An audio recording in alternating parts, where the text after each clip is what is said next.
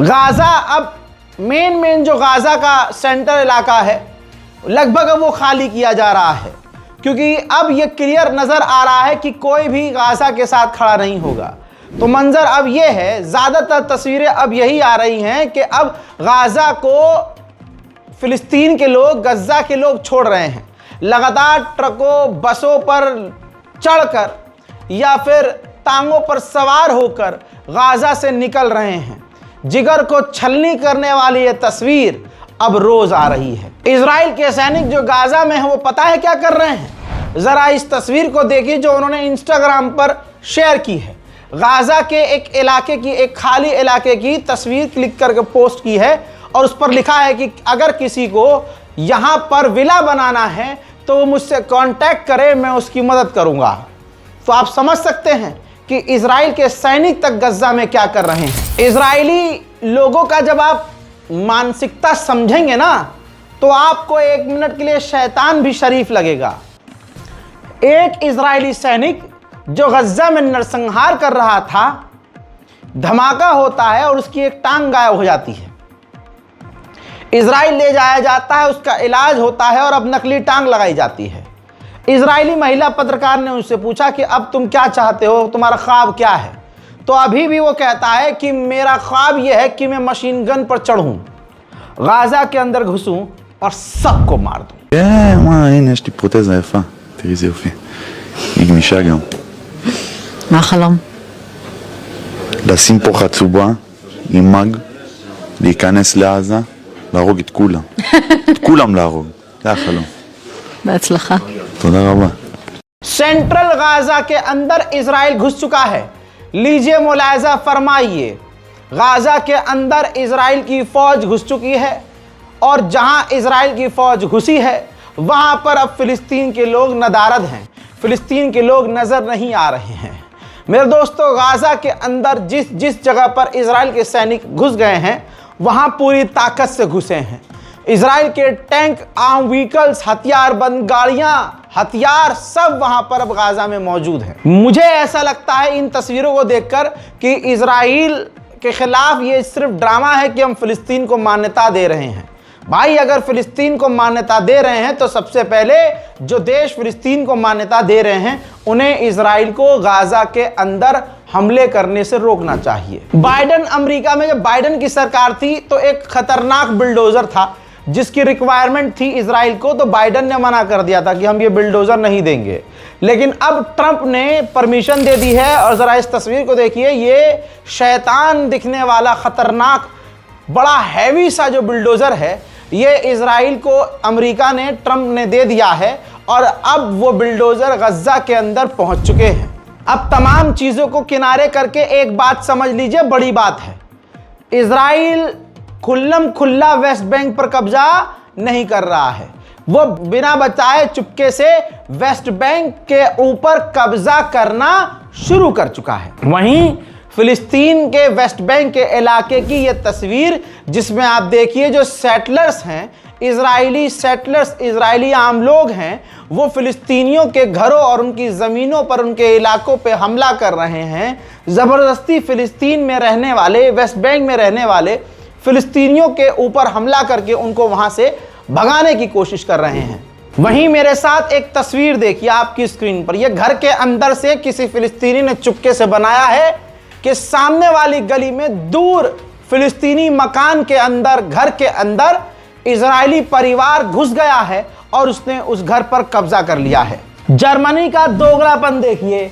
Eurovision जो एक game होने वाला है यूरोप के अंदर, जिसमें बहुत सारे देश मांग कर रहे हैं कि यूरोविजन से इजराइल को निकाल देना चाहिए, तो जर्मनी कह रहा है कि नहीं, ये सरासर गलत है, ये एक बड़ा गेम है और इसके अंदर से इजराइल को नहीं निकालना चाहिए।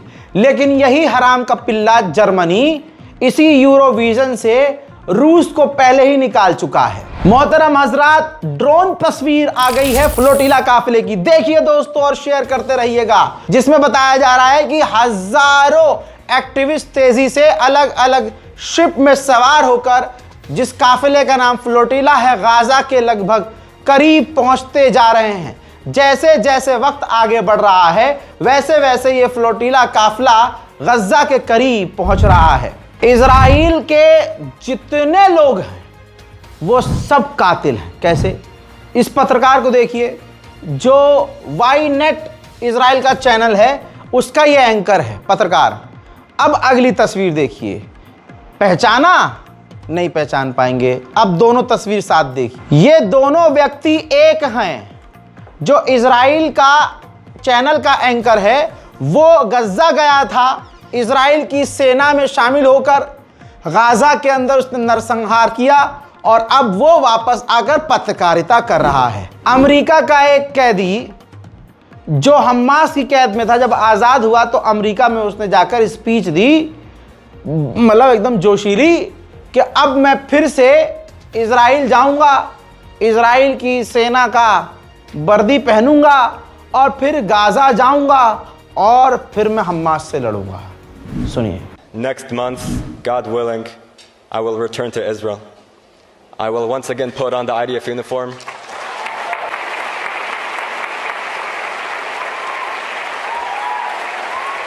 I will once again put on the IDF uniform and I will proudly serve alongside my brothers. My story does not end with survival, it continues with service. आदा नित्साखन। मोहतरम हजरात, ये तो हाल है, ये चल रहा है मिडिल ईस्ट में। इस रिपोर्ट को शेयर कीजिए और इंतजार कीजिए मेरे अगले अपडेट का। अपनी राय कमेंट में लिखिए। हमारे चैनल रज़ाग्राफी अनस्क्रिप्टेड को सब्सक्राइब कीजिए और अपनी दुआओं में हमें याद रखिए। जय हिंद।